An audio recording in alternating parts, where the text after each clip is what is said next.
the kill on the jungle. Zexora with a puncture away from the taunt. And that really halts Zeta's tempo.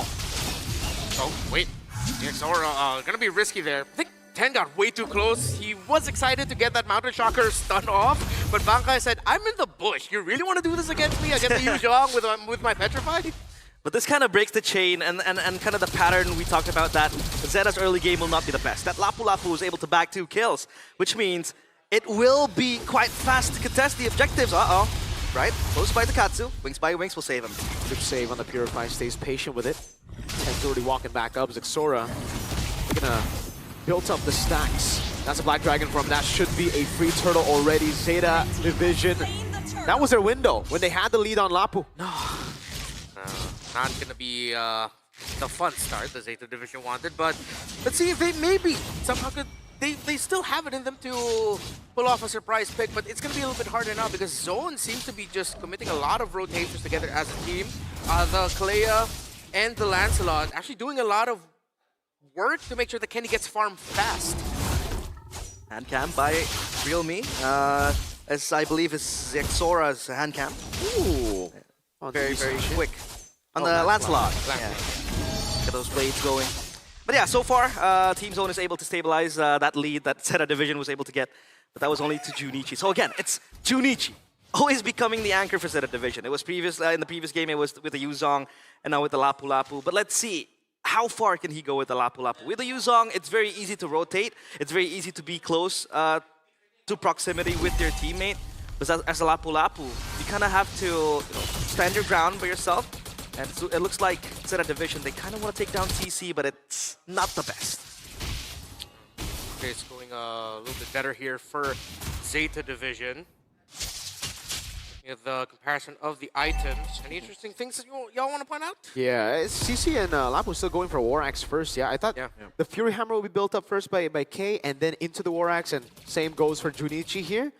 But it's still just going to be the War Axe rush. I don't know if we're going to see different itemizations later. But Kenny will still be on the Glow and Wand duty. So is Katsu. They're still going to stick with the Glow and Wand. All right. Wait, I have a question though. Is this just them saying, yeah, it's still okay? Or is it them kind of out of touch with the meta? I think it's because of how the composition looks right now. Like, they just don't have gold on the roamers to build up the dominance quickly. So they still need that early anti-regen from the mid laner, who's getting more gold. So technically faster build-up.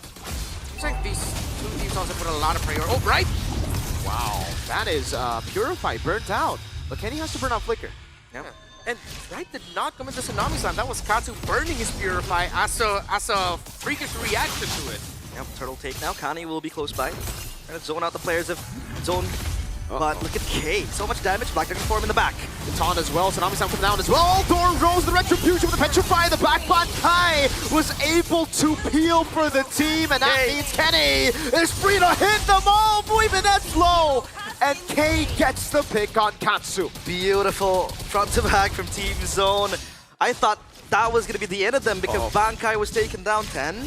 Eyed by Zexora. He's going to go for the bunker. Oh my lord. A little bit of a oohs and ahs from the crowd with 10 being able to get away just in time.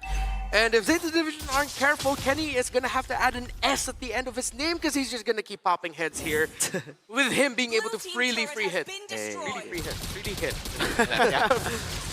Oh my. Speaking of crowd, we do have quite a bit of a crowd here. Eyeing the wildcard teams, we do have a guy with the Onyx jersey as well, Onyx merch. I think he's looking for Onyx next opponent. Could be. He's scouting for the community. Yeah. Community report. Some way. And now it's really good stuff, by the way. They don't have a single objective. They haven't been able to trade because they've just gone to fight around these neutral objectives.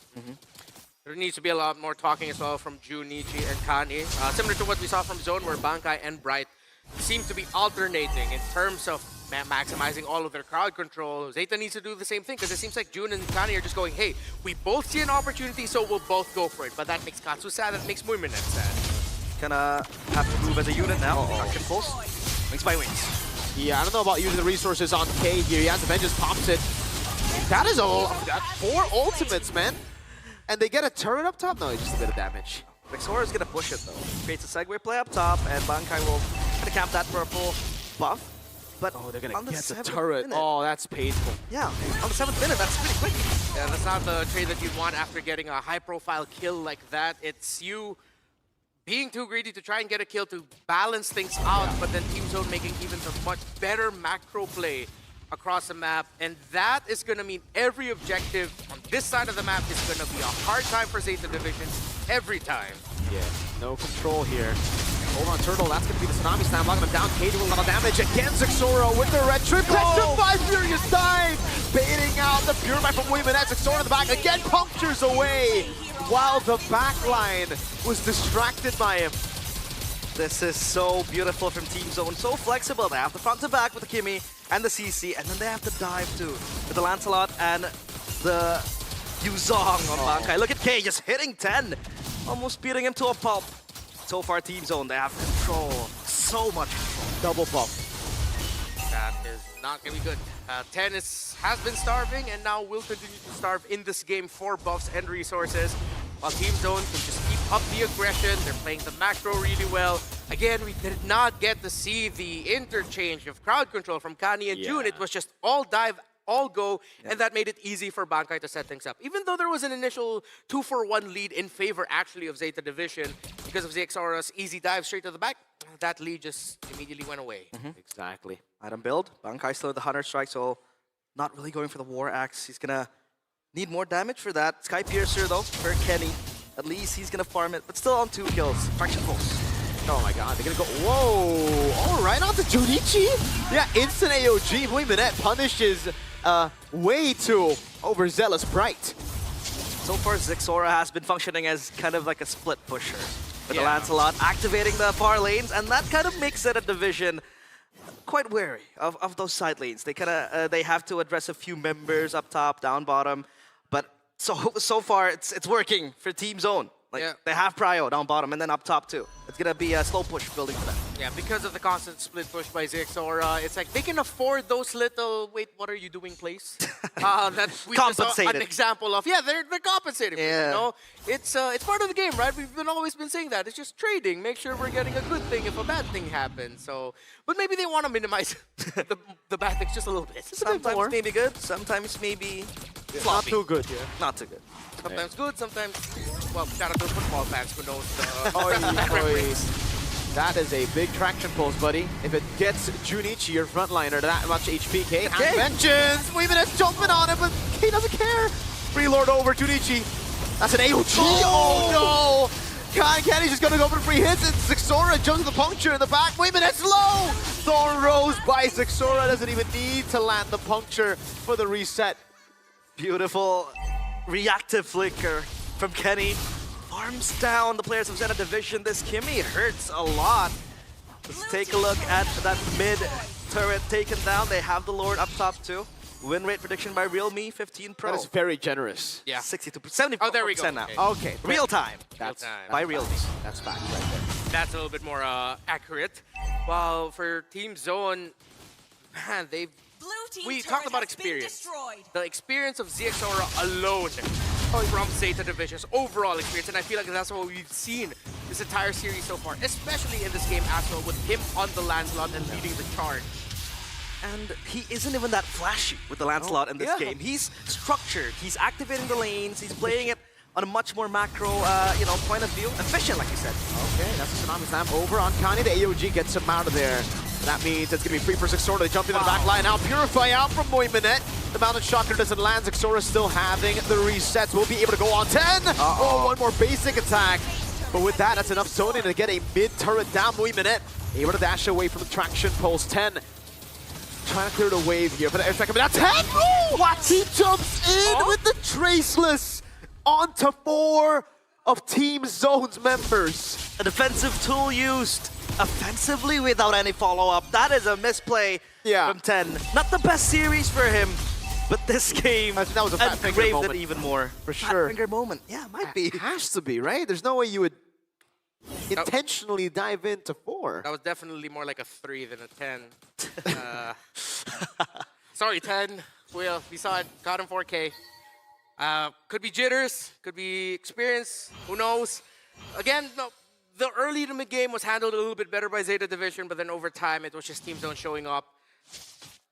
based on everything that we've already seen from Game 1, just how well that they've been playing. Now, ZETA, the recovery here has to be drastic. Yeah, no Purifying Blue Manette. Oh my god, tossed around.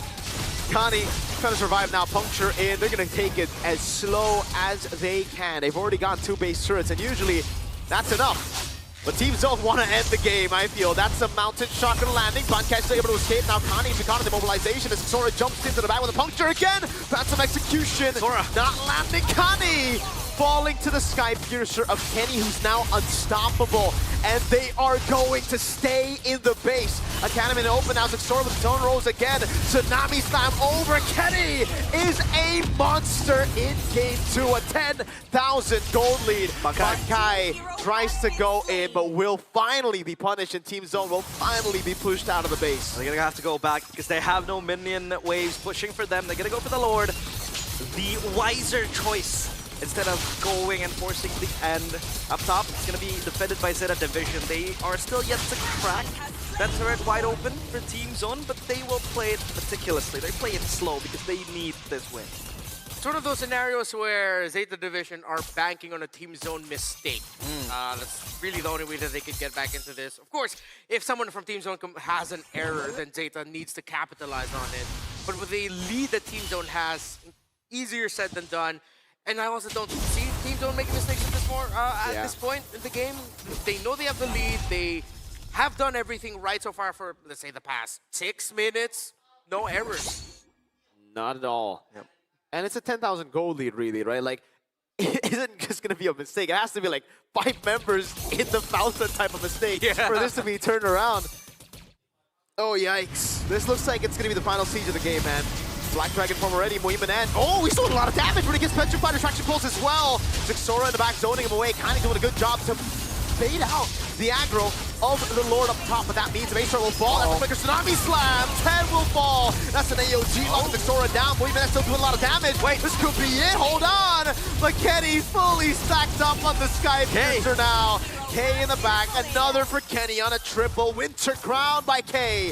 As Kenny buys the immortality, might be looking at stat pad a bit more as Moimanen jumps in, but it